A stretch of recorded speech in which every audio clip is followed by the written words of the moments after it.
नमस्कार साथियों। अगर आपका सपना यूपीपीसीएस में एसडीएम, डीएसपी, बीडीओ या किसी प्रतिष्ठित प्रशासनिक पद पर चयन पाना है तो आज का यह जीएस पेपर 2 सेशन आपके लिए बेहद महत्वपूर्ण है। एक बात याद रखिए, यूपीपीसीएस मेंस में चयन केवल पढ़ने से नहीं बल्कि उत्तर लेखन की गुणवत्ता से होता है। जीएस पेपर 2 वही पेपर है जो आपकी प्रशासनिक समझ, संविधान शासन, सामाजिक न्याय और अंतर्राष्ट्रीय संबंधों की पकड़ को परखता है। इस क्लास में मैं आपको केवल उत्तर नहीं लिखवाऊंगा बल्कि यूपीपीसीएस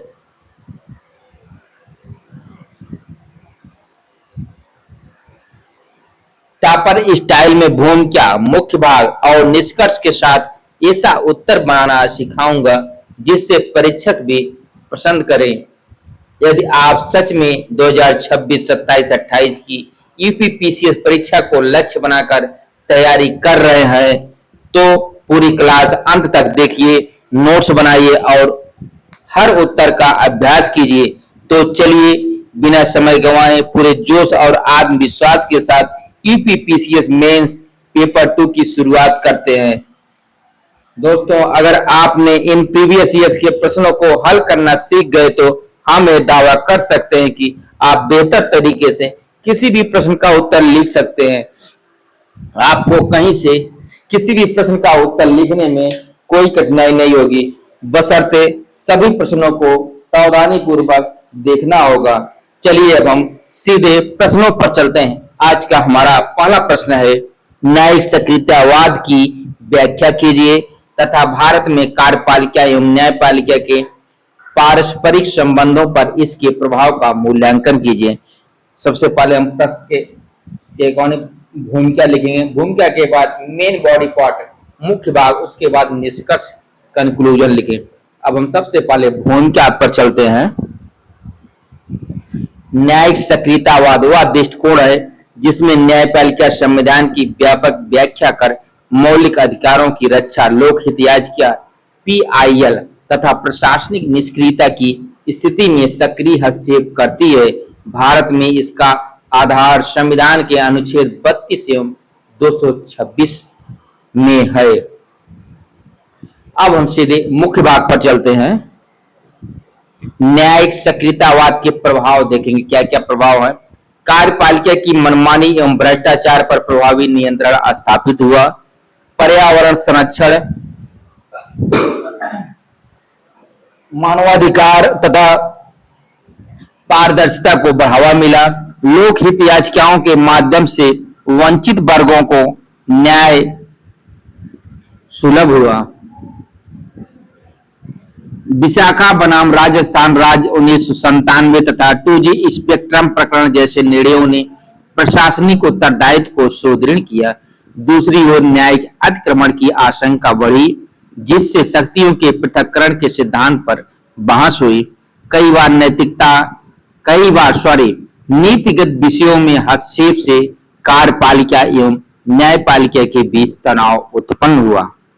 अब हम सीधे निष्कर्ष पर चलते हैं, क्योंकि हमें प्रश्न 1 से प्रश्न 10 तक 125 शब्दों में करने होते हैं और प्रश्न 11 से प्रश्न 20 तक हमको 200 शब्दों में करने होते हैं। अगर आपने 170, 80 शब्दों में लिख लिया तो आपका उत्तर बेटर माना जाएगा। चलिए हम सीधे निष्कर्ष पर चलते हैं। न्यायिक सक्रियतावाद भारतीय लोकतंत्र का आवश्यक सुरक्षा कवच है, किंतु संविधान के शक्तियों के पृथक्करण, संस्थागत मर्यादा तथा परस्पर सम्मान के सिद्धांतों का पालन करते हुए कार्यपालिका और न्यायपालिका के बीच संतुलित एवं उत्तरदायी संबंध बनाए जा सकते हैं। अब हम अगले प्रश्न पर चलते हैं। भारत का राष्ट्रपति तानाशाह नहीं बन सकता है, समझाइए। सबसे पहले हम प्रश्न के अकॉर्डिंग भूमिका लिखेंगे। भारतीय संविधान ने राष्ट्रपति को राष्ट्र का संवैधानिक प्रमुख बनाया है, न कि वास्तविक कार्यपालिका का प्रमुख। अनुच्छेद 53 एवं 74 के अनुसार राष्ट्रपति अधिकांश कार्य मंत्रिपरिषद की सहायता एवं सलाह पर करता है, इसलिए उसकी शक्तियां संविधान द्वारा नियंत्रित हैं। अब हम सीधे मुख्य भाग पर चलते हैं। राष्ट्रपति तानाशाह नहीं बन सकता है क्योंकि पहला पॉइंट है संवैधानिक सीमाएं। क्या क्या संवैधानिक सीमाएं हैं? राष्ट्रपति संविधान के अधीन कार्य करता है, उसके निर्णय न्यायिक समीक्षा के दायरे में आ सकते हैं। अगला पॉइंट है मंत्रिपरिषद की सलाह। अनुच्छेद 74 के अनुसार राष्ट्रपति मंत्रिपरिषद की सलाह से बंधा होता है। अगला पॉइंट है संसदीय उत्तरदायित्व। वास्तविक कार्यपालिका प्रधानमंत्री एवं मंत्रिपरिषद है जो लोकसभा के प्रति उत्तरदायी है। हम सीधे अगले पॉइंट पर चलते हैं। महाभियोग का प्रावधान। संविधान के उल्लंघन पर राष्ट्रपति के विरुद्ध महाभियोग चलाया जा सकता है। अगला पॉइंट है संघीय एवं लोकतांत्रिक व्यवस्था। स्वतंत्र न्यायपालिका, चुनाव आयोग, संसद तथा मौलिक अधिकार राष्ट्रपति की निरंकुशता पर प्रभावी नियंत्रण रखते हैं। अब हम सीधे निष्कर्ष पर चलते हैं। भारतीय राष्ट्रपति के पास महत्वपूर्ण संवैधानिक शक्तियां अवश्य हैं, परंतु वह संवैधानिक मर्यादा मंत्रिपरिषद की सलाह तथा लोकतांत्रिक संस्थागत नियंत्रण से बधी है। इसलिए भारत का राष्ट्रपति तानाशाह नहीं बल्कि संविधान का संरक्षक एवं लोकतांत्रिक शासन का औपचारिक प्रमुख है। अब हम सीधे अगले प्रश्न पर चलते हैं।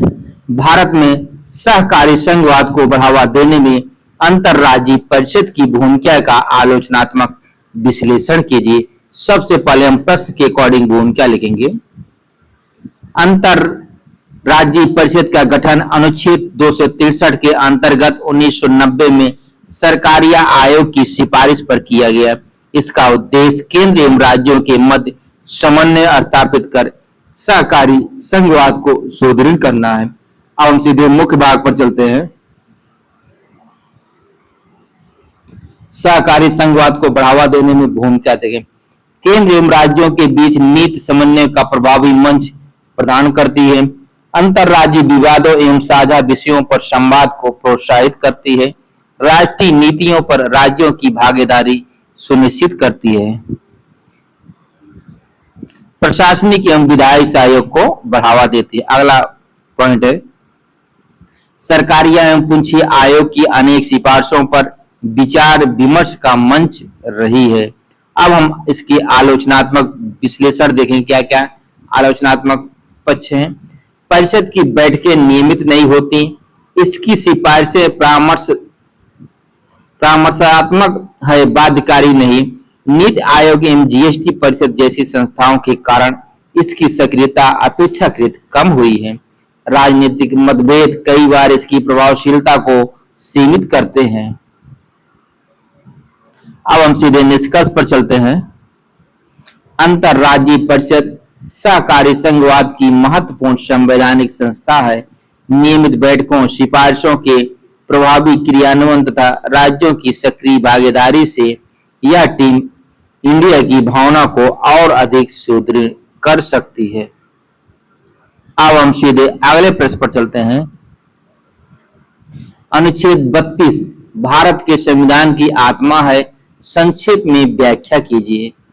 सबसे पहले हम प्रश्न के अकॉर्डिंग भूमिका लिखेंगे।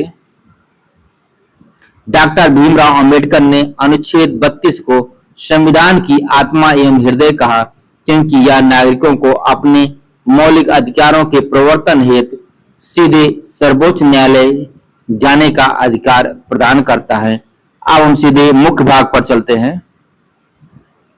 अनुच्छेद 32 स्वयं एक मौलिक अधिकार है।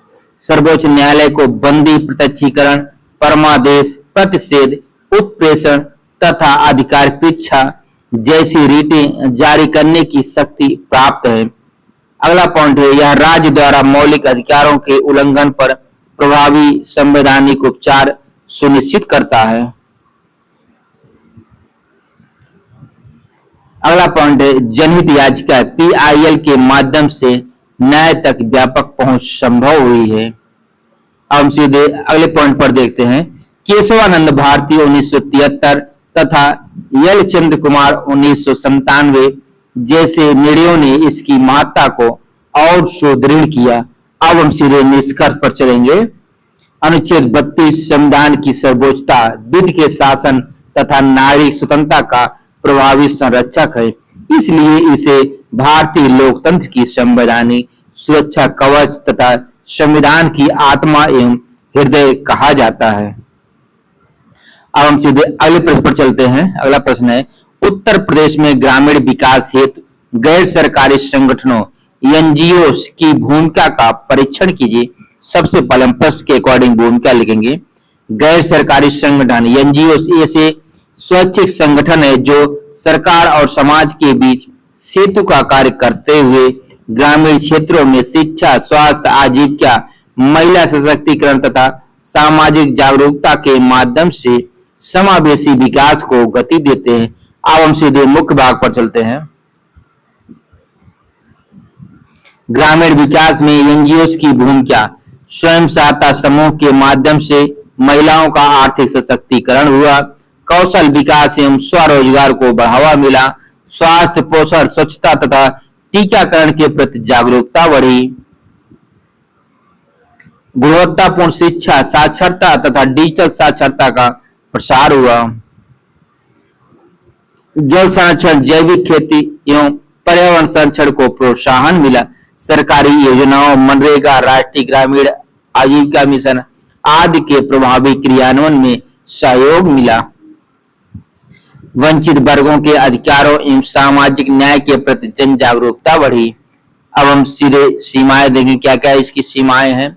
सीमित वित्तीय संसाधन, कुछ एनजीओ में पारदर्शिता एवं जवाबदेही का अभाव, सरकारी विभागों के साथ समन्वय की कमी तथा क्षेत्रीय असमानता हमें देखने को मिलती है। अब हम सीधे निष्कर्ष पर चलते हैं। उत्तर प्रदेश में ग्रामीण विकास के लिए एनजीओ की भूमिका अत्यंत महत्वपूर्ण है। पारदर्शिता, क्षमता निर्माण तथा सरकार समुदाय एनजीओ के प्रभावी समन्वय से ग्रामीण विकास अधिक सहभागी, टिकाऊ एवं समावेशी बनाया जा सकता है। अब सीधे अगले प्रश्न पर चलेंगे। सरकारी नीतियों के संदर्भ में सूचना एवं संचार प्रौद्योगिकी की भूमिका का मूल्यांकन कीजिए। सबसे पहले हम प्रश्न के अकॉर्डिंग भूमिका लिखेंगे। सूचना एवं संचार प्रौद्योगिकी वह तकनीक है जिसके माध्यम से सूचना का संग्रह, प्रसंस्करण, आदान प्रदान तथा सेवाओं का डिजिटल माध्यम से संचालन किया जाता है। डिजिटल इंडिया के तहत आईसीटी सरकारी नीतियों के प्रभावी क्रियान्वयन का प्रमुख आधार बन चुकी है। अब हम सीधे मुख्य भाग पर चलते हैं। सरकारी नीतियों में आईसीटी की भूमिका देखेंगे। पहला पढ़ें, पारदर्शिता, e governance, RTI portal, gym से भ्रष्टाचार में कमी। अगला पॉइंट है जवाबदेही, डीबीटी, पीएफएमएस से लाभ सीधे लाभार्थियों तक पहुंचाना। अब हम अगला पॉइंट है सेवा वितरण, उमंग, डिजी लॉकर, कोविन, ई हॉस्पिटल जैसी सेवाएं। अब अगला पॉइंट है समावेशन, देखेंगे क्या क्या समावेशन है। जनधन, आधार, मोबाइल, जेईएम, त्रिशक्ति से वित्तीय समावेशन। अगला पॉइंट है नीति निर्माण, डेटा विश्लेषण द्वारा साक्ष्य आधारित निर्णय। अगला पॉइंट है जन भागीदारी, माई गवर्नमेंट जैसे मंचों से नागरिक सहभागिता। अब हम सीमाएं देखेंगे। डिजिटल विभाजन एवं इंटरनेट असमानता, साइबर सुरक्षा एवं डेटा गोपनीयता की चुनौतियां, डिजिटल साक्षरता का अभाव तथा तकनीकी निर्भरता। अब हम सीधे निष्कर्ष पर चलते हैं। सूचना एवं संचार प्रौद्योगिकी सुशासन का सशक्त माध्यम है, किंतु इसकी सफलता के लिए डिजिटल समावेशन, साइबर सुरक्षा, डेटा संरक्षण तथा डिजिटल साक्षरता को समान प्राथमिकता देना आवश्यक है। तभी सरकारी नीतियां पारदर्शी, उत्तरदायी, समावेशी एवं नागरिक केंद्रित बन सकेगी। अब हम सीधे अगले प्रश्न पर चलते हैं। भारत में मानव संसाधन प्रबंधन से संबंधित विभिन्न पहलुओं का विश्लेषण कीजिए। सबसे पहले हम प्रश्न के अकॉर्डिंग भूमिका लिखेंगे। मानव संसाधन प्रबंधन वह प्रक्रिया है जिसके माध्यम से मानव पूंजी का प्रभावी नियोजन, विकास, उपयोग एवं संरक्षण किया जाता है। भारत जैसी युवा जनसंख्या वाले देश में यह आर्थिक विकास तथा सुशासन का प्रमुख आधार है। अब हम सीधे मुख्य भाग पर चलते हैं। मानव संसाधन प्रबंधन के प्रमुख पहलू देखेंगे। मानव संसाधन नियोजन वाला पॉइंट है, कौशल युक्त एवं पर्याप्त कार्यबल की उपलब्धता सुनिश्चित करना, भर्ती एवं चयन, योग्यता एवं पारदर्शिता आधारित नियुक्तियां। अगला पॉइंट है प्रशिक्षण एवं कौशल विकास, इसके लिए इंडिया प्रधानमंत्री कौशल विकास योजना जैसी पहलें। अगला पॉइंट है प्रदर्शन मूल्यांकन, दक्षता, उत्तरदायित्व एवं उत्पादकता में वृद्धि। अब हम सीधे अगले प्रश्न पर चलते हैं। वेतन, प्रोत्साहन एवं कल्याण, उचित पाठ, श्रमिक, सामाजिक सुरक्षा एवं सुरक्षित कार्यस्थल। अगला पॉइंट है औद्योगिक संबंध, श्रमिक प्रबंधन, समन्वय तथा श्रम संहिताओं का प्रभावी क्रियान्वयन। अगला पॉइंट है अब चुनौतियां देखेंगे। बेरोजगारी, कौशल अंतर, असंगठित क्षेत्र का प्रबुद्ध, स्वचालन एवं डिजिटल परिवर्तन हमें देखने को मिलता है। अब हम सीधे निष्कर्ष पर चलते हैं। भारत को जनसांख्यिकी लाभांश का पूर्ण उपयोग करने हेतु कौशल, नवाचार, समावेशी रोजगार, डिजिटल, एचआरएम तथा श्रमिक कल्याण पर बल देना होगा। प्रभावी मानव संसाधन प्रबंधन ही आत्मनिर्भर भारत एवं विकसित भारत 2047 के लक्ष्य की आधारशिला सिद्ध होगा। अब हम सीधे अगले प्रश्न पर चलते हैं। अगला प्रश्न है, महामारी के दौरान श्रम प्रवास के परिप्रेक्ष्य में अपनी अर्थव्यवस्था को गति देने के उद्देश्य से बहुराष्ट्रीय कंपनियों को आकर्षित करने में उत्तर प्रदेश के प्रयासों का परीक्षण कीजिए। सबसे पहले हम प्रश्न के अकॉर्डिंग भूमिका लगे। कोविड-19 महामारी के दौरान बड़े पैमाने पर प्रवासी श्रमिक उत्तर प्रदेश लौटे। यह चुनौती राज्य के लिए रोजगार सृजन एवं औद्योगिक विकास के अवसर में परिवर्तित करने का प्रयास बना। अब हम सीधे मुख्य भाग पर चलते हैं। उत्तर प्रदेश के प्रमुख प्रयास, इन्वेस्ट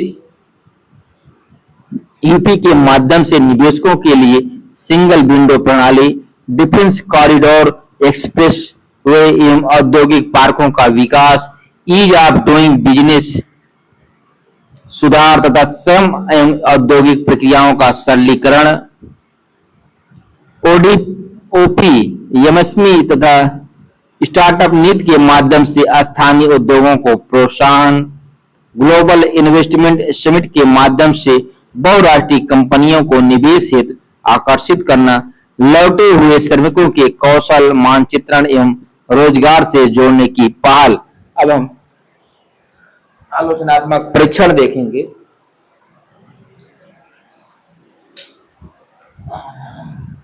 पहला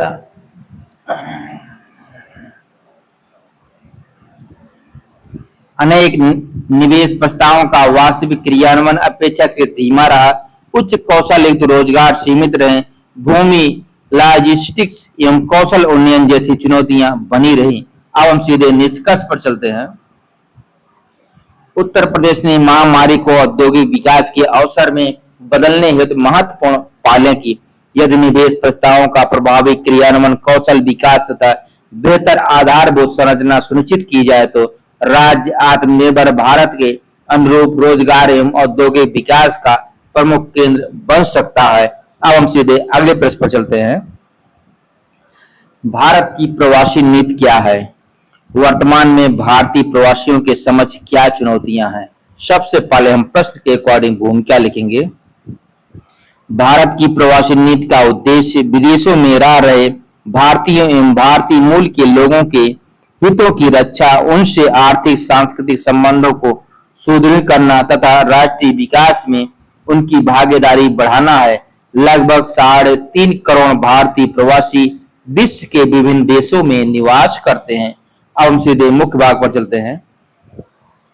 भारत की प्रवासी नीति के प्रमुख आयाम, प्रवासी भारतीय दिवस का आयोजन, overseas citizen of India card की सुविधा, ई माइग्रेट प्रणाली द्वारा सुरक्षित प्रवासन,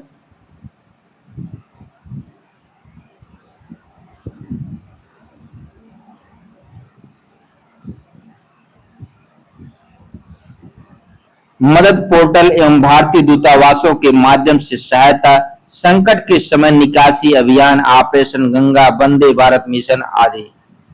अब हम अगला पॉइंट देखेंगे, भारतीय प्रवासियों के समक्ष प्रमुख चुनौतियां। क्या क्या समक्ष चुनौती हैं?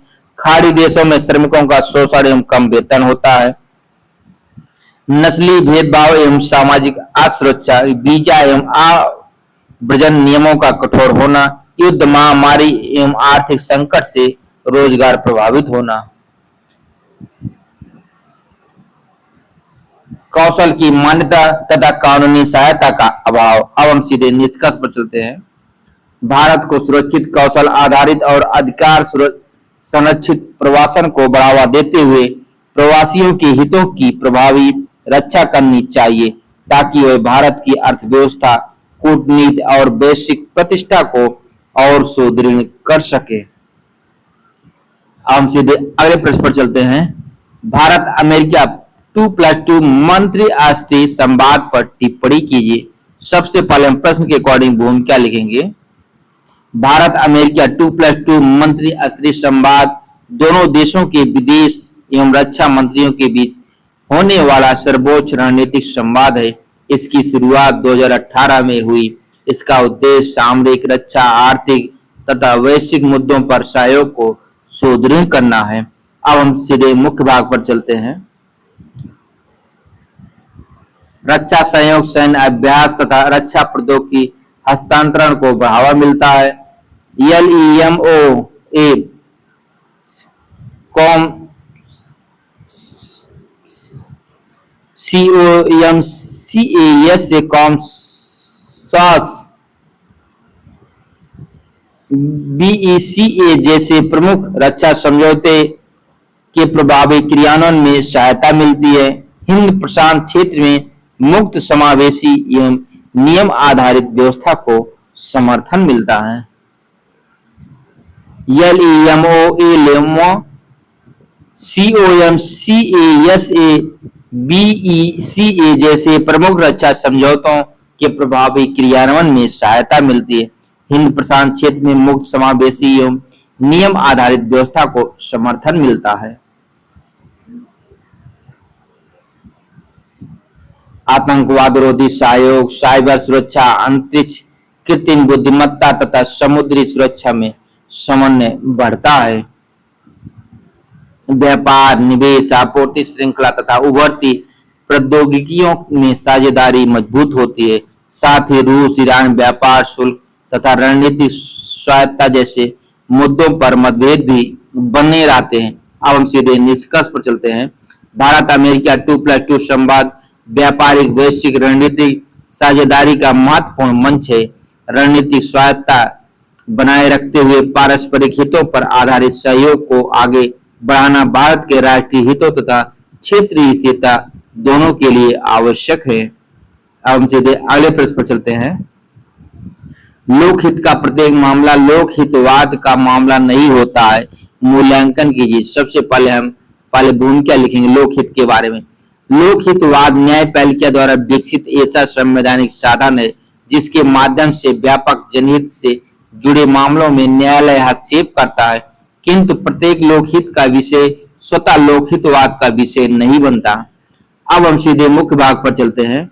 लोकहितवाद तभी स्वीकार्य है जब मौलिक या विधिक अधिकारों का व्यापक उल्लंघन हो, प्रभावित वर्ग स्वयं न्यायालय तक पहुंचने में असमर्थ हो, विषय सार्वजनिक महत्व तथा संवैधानिक दायित्वों से जुड़ा हो, याचिका वास्तविक जनहित में हो, निजी लाभ या राजनीतिक उद्देश्य से नहीं। अगला पॉइंट है, दूसरी ओर अनेक लोकहित संबंधी विषय जैसे नीतिगत निर्णय, प्रशासनिक प्राथमिकताएं, कर निर्धारण या व्यक्तिगत विवाद मुख्यतः कार्यपालिका अथवा विधायिका के अधिकार क्षेत्र में आते हैं। ऐसे मामलों में न्यायालय सामान्यतः संयम बरतता है। सुभाष कुमार बनाम स्टेट ऑफ बिहार 1991 में सर्वोच्च न्यायालय ने स्पष्ट किया कि निजी हित को लोकहितवाद का रूप नहीं दिया जा सकता है। अब हम सीधे निष्कर्ष पर चलते हैं। अतः प्रत्येक लोकहित का मामला लोकहितवाद नहीं होता। लोकहितवाद केवल उन्हीं मामलों में उचित है जहां वास्तविक जनहित, संवैधानिक मूल्यों की रक्षा, तथा न्यायिक हस्तक्षेप की आवश्यकता सिद्ध होती है। यही न्यायिक सक्रियता और शक्तियों के पृथक्करण के बीच संतुलन बनाए रखता है। अब हम सीधे अगले प्रश्न पर चलते हैं। एक संस्था के रूप में चुनाव आयोग द्वारा वर्तमान में किन किन समस्याओं का सामना किया जा रहा है, इसके समाधान का भी उल्लेख कीजिए। सबसे पहले प्रश्न के अकॉर्डिंग भूमिका लिखेंगे। भारत निर्वाचन आयोग अनुच्छेद 324 स्वतंत्र एवं निष्पक्ष चुनावों का संवैधानिक संरक्षक है। लोकतंत्र की विश्वसनीयता बनाए रखने हेतु इसकी संस्थागत स्वतंत्रता और प्रभावशीलता अत्यंत आवश्यक है। अब हम सीधे मुख्य भाग पर चलते हैं। चुनाव आयोग के समक्ष प्रमुख समस्याएं देखेंगे, क्या क्या समस्याएं हैं। पहला है नियुक्तियां, नियुक्ति प्रक्रिया में पारदर्शिता एवं स्वतंत्रता पर प्रश्न उठाना, चुनावी धनबल, बाहुबल एवं मुफ्त उपहारों की चुनौती, सोशल मीडिया पर फेक न्यूज एवं दुष्प्रचार, आदर्श आचार संहिता के प्रभावी प्रवर्तन में कठिनाई। अगला पॉइंट है ईवीएम वीवीपैट पर अंधविश्वास संबंधी विवाद, आयोग के आदेशों के पालन हेतु सीमित दंडात्मक शक्तियां। हम सीधे समाधान देखें, क्या क्या इसके समाधान हो सकते हैं। नियुक्ति प्रक्रिया को अधिक पारदर्शी एवं बहुसदस्यीय चयन समिति से जोड़ना, चुनावी वित्त पोषण में पूर्ण पारदर्शिता और कड़े प्रकटीकरण नियम, सोशल मीडिया प्लेटफॉर्म के साथ प्रभावी निगरानी तंत्र,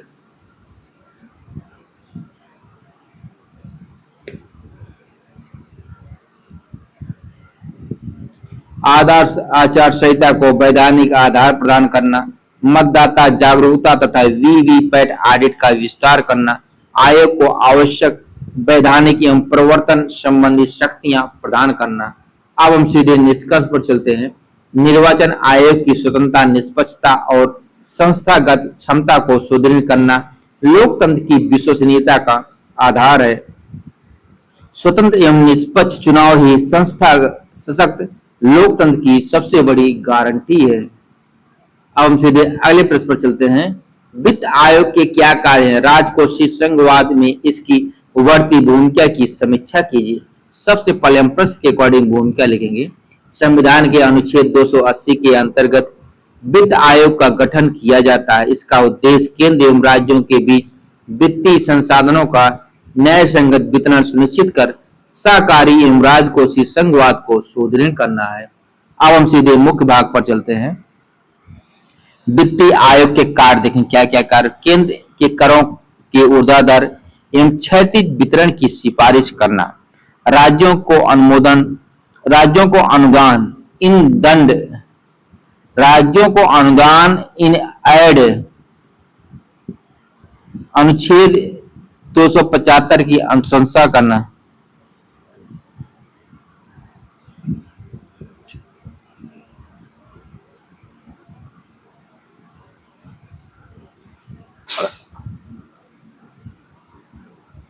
पंचायती राज एवं नगर निकायों के संसाधनों की पूर्ति एक उपाय कर सुझाना, राष्ट्रपति द्वारा संदर्भित अन्य वित्तीय विषयों पर परामर्श देना।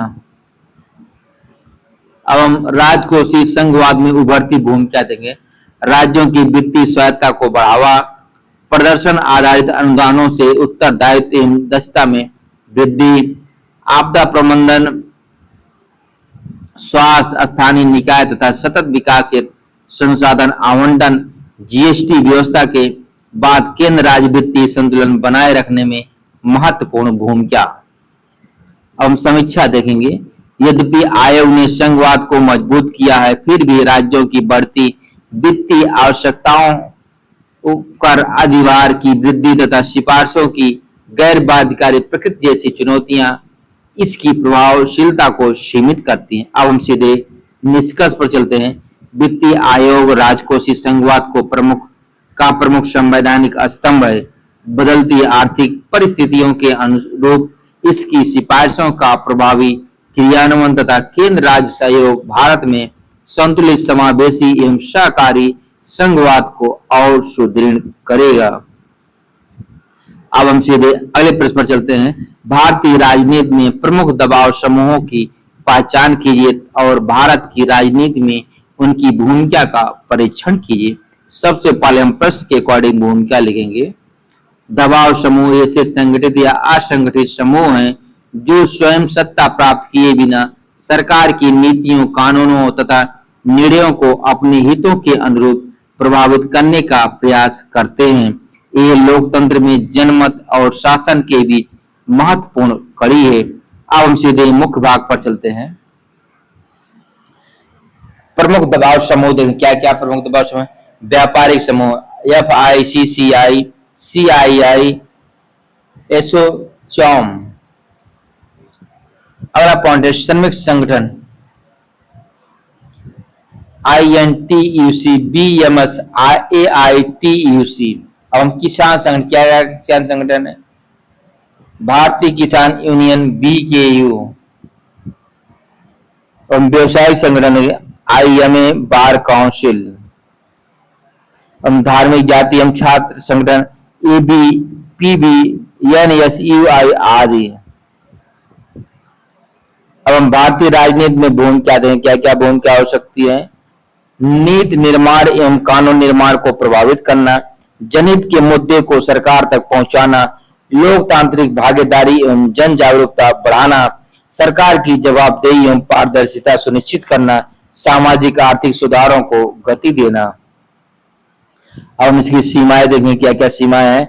संकीर्ण हितों को बढ़ावा देना, धन बल एवं लॉबिंग का प्रभाव, जनजाति एवं सांप्रदायिक ध्रुवीकरण की संभावना। अब हम सीधे निष्कर्ष पर चलते हैं। दबाव समूह भारतीय लोकतंत्र के आवश्यक घटक हैं। यदि उनकी गतिविधियां पारदर्शी, उत्तरदायी तथा संवैधानिक मूल्यों के अनुरूप हों तो वह सहभागी लोकतंत्र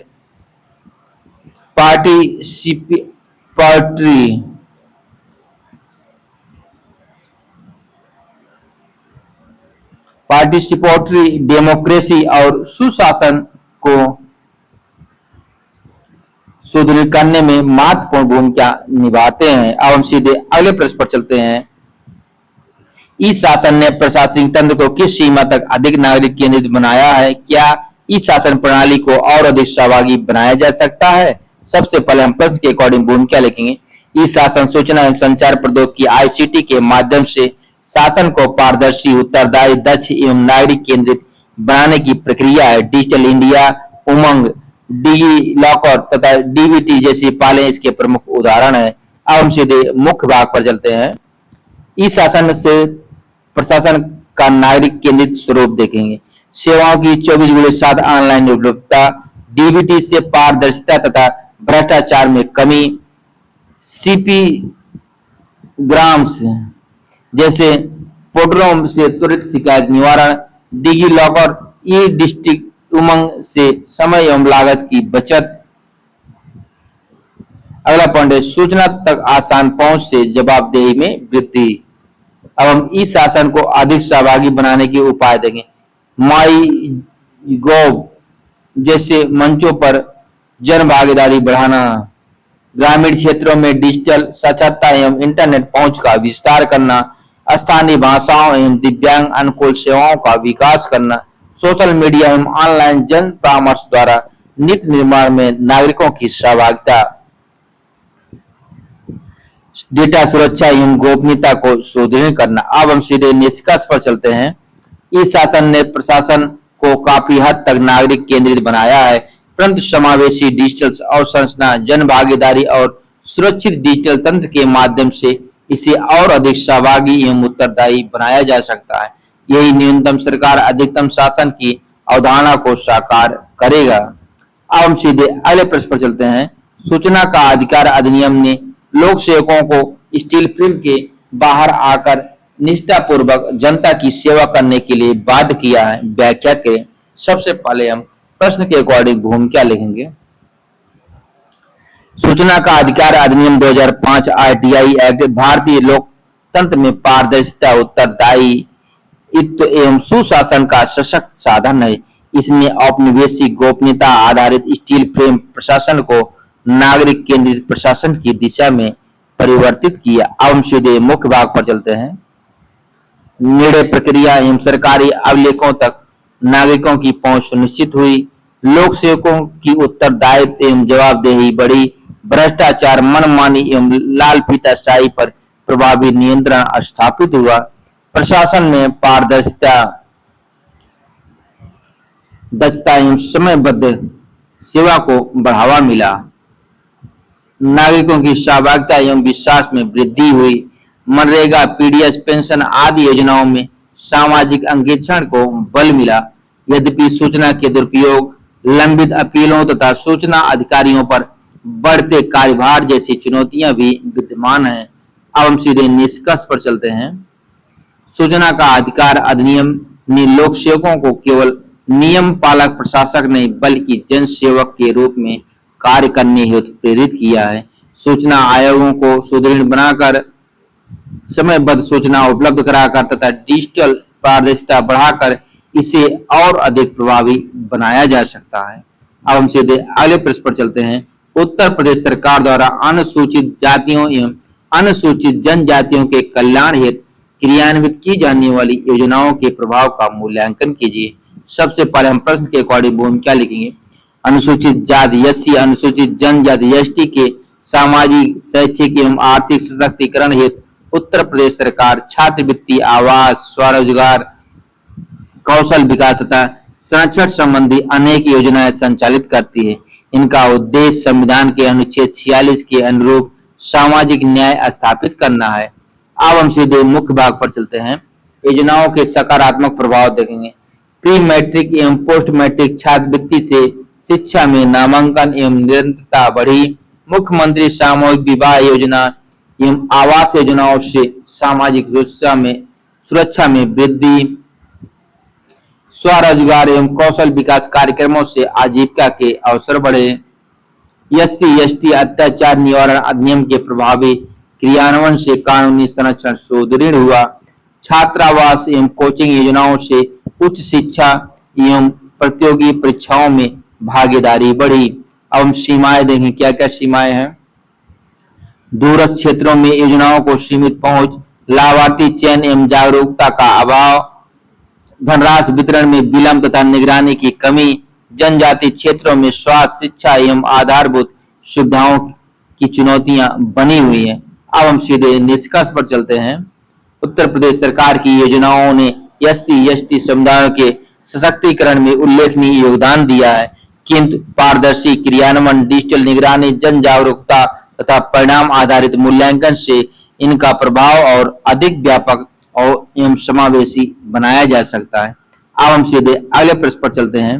प्रधानमंत्री मोदी एवं चीनी राष्ट्रपति के बीच सौहार्दपूर्ण मामल्लपुरम शिखर बैठक के बावजूद कई वर्षों के अंतराल के बाद फिर वास्तविक नियंत्रण रेखा पर विवाद गहरा गया है। आपके अनुसार इसके पीछे क्या कारण है? सबसे पहले हम प्रश्न के अकॉर्डिंग भूमिका लिखेंगे।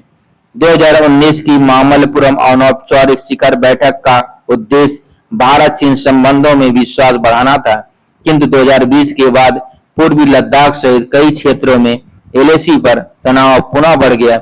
इससे स्पष्ट है कि कूटनीति संवाद के बावजूद सामरिक मतभेद बने रहे। अब हम सीधे मुख्य भाग पर चलते हैं। एलएसी पर विवाद गहराने के प्रमुख कारण देख, क्या क्या कारण है।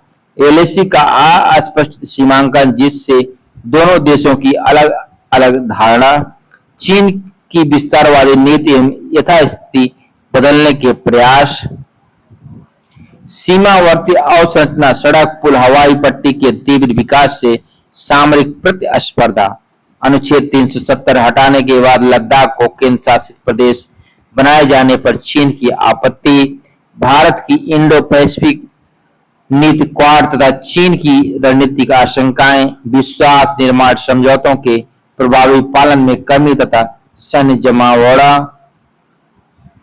अब हम सीधे निष्कर्ष पर चलते हैं। भारत चीन संबंधों में प्रतिस्पर्धा और सहयोग दोनों साथ साथ मौजूद हैं। अस्थायी समाधान हेतु सीमा समझौतों का पालन, सैन्य एवं कूटनीति संवाद, विश्वास निर्माण उपायों का सुदृढ़ीकरण तथा एलएसी के स्पष्ट सीमांकन की दिशा में निरंतर प्रयास आवश्यक है। यही दोनों देशों तथा क्षेत्रीय शांति के हित में होगा। अब हम सीधे अगले प्रश्न पर चलते हैं। चतुर्भुज सुरक्षा संवाद क्वाड के बारे में आप क्या जानते हैं? क्या मालाबार सैन्य अभ्यास विश्व राजनीति में चीन के बढ़ते प्रभाव को रोकने में सफल होगा? सबसे पहले हम प्रश्न के अकॉर्डिंग भूमिका लिखेंगे। चतुर्भुज सुरक्षा संवाद क्वाड भारत, अमेरिका, जापान और ऑस्ट्रेलिया का एक अनौपचारिक रणनीतिक समूह है जिसका उद्देश्य मुक्त, समावेशी, नियम आधारित एवं सुरक्षित हिंद प्रशांत क्षेत्र को बढ़ावा देना है। मालाबार सैन्य अभ्यास क्वाड देशों के बीच समुद्री सहयोग और सामरिक समन्वय का प्रमुख माध्यम है। अब हम सीधे मुख्य भाग पर चलते हैं। क्वाड की प्रमुख विशेषताएं देखिए, क्या क्या विशेषताएं हैं। हिंद प्रशांत में नियम आधारित व्यवस्था का समर्थन, समुद्री सुरक्षा, आपदा प्रबंधन, साइबर सुरक्षा तथा आपूर्ति श्रृंखला सुदृढ़ीकरण, लोकतांत्रिक मूल्यों एवं अंतर्राष्ट्रीय कानूनों का संरक्षण। क्या मालाबार अभ्यास चीन के प्रभाव को रोक सकता है के बारे में हम देखेंगे। समुद्री प्रतिरोधक क्षमता एवं सामरिक समन्वय बढ़ाता है, चीन की आक्रामक समुद्री गतिविधियों पर संतुलन स्थापित करता है, क्षेत्रीय देशों का विश्वास बढ़ाता है। परंतु क्वाड कोई सैन्य गठबंधन नहीं है तथा आर्थिक निर्भरता, सदस्य देशों की भिन्न प्राथमिकताएं और कूटनीतिक सीमाएं इसकी प्रभावशीलता को सीमित करती हैं।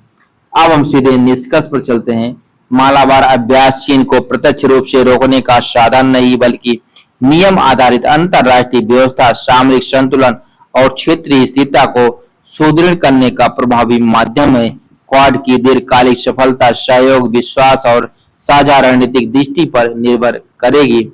अब हम सीधे अगले प्रश्न पर चलते हैं। आज का हमारा लास्ट प्रश्न है, कोरोना काल कोविड-19 में विश्व स्वास्थ्य संगठन की भूमिका का विवेचना कीजिए। सबसे पहले प्रश्न के अकॉर्डिंग भूमिका लिखेंगे। विश्व स्वास्थ्य संगठन WHO संयुक्त राष्ट्र की विशेषीकृत स्वास्थ्य एजेंसी है जिसका उद्देश्य वैश्विक स्वास्थ्य सुरक्षा सुनिश्चित करना है। कोविड-19 महामारी के दौरान WHO ने समन्वय, मार्गदर्शन एवं तकनीकी सहयोग प्रदर्शन करने में महत्वपूर्ण भूमिका निभाई है। अब हम सीधे मुख्य भाग पर चलते हैं। WHO की प्रमुख भूमिकाएं देखिए, क्या क्या भूमिका है। 30 जनवरी 2020 को कोविड-19 को public health emergency of international concern PHEIC घोषित किया। 11 मार्च 2020 को इसे महामारी घोषित कर वैश्विक चेतावनी जारी की। परीक्षण, आइसोलेशन, उपचार, मास्क एवं टीकाकरण संबंधी दिशा निर्देश जारी किए गए हैं।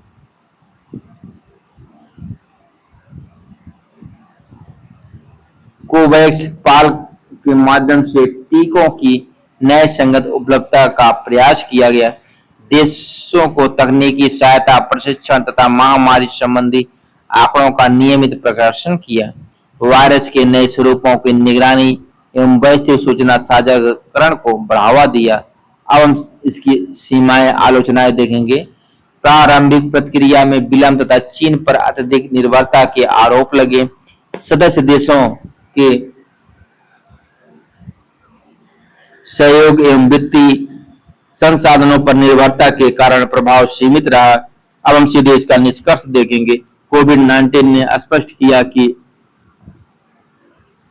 WHO वैश्विक स्वास्थ्य शासन का केंद्रीय स्तंभ, किंतु इसकी प्रभावशीलता बढ़ाने हेतु अधिक वित्तीय स्वायत्तता, पारदर्शिता तथा सदस्य देशों के बीच समयबद्ध सूचना साझाकरण एवं सहयोग को सुदृढ़ करना आवश्यक है। धन्यवाद।